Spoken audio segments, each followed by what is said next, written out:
एखन प्रायः सब गाँव में सर्वे के काज चलि रहल छै।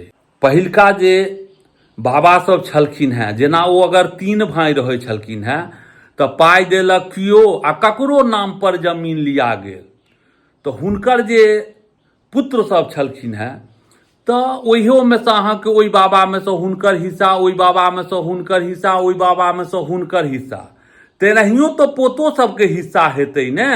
तऽ किछु जे बेईमान दियाद सब रहै छथिन ओ देखबै जे बाबाके अगर नाम छै तऽ एके गो हुनके पोता भेलखिन, आर जे पोता सब छथिन ओ पोता नहीं छथिन, हुनके सबसँ पहिले जे बेईमान दियाद सब छै हुनके कागज चाहिए।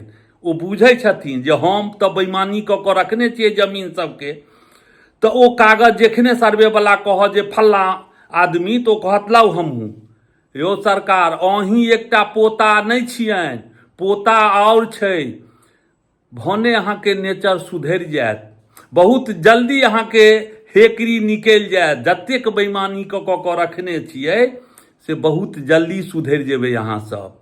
अहाँ कागज राखियौ ने। एगो कहावत छै जे दही ने खा लेबै मटकुरी ठामे जगह पर रहतै।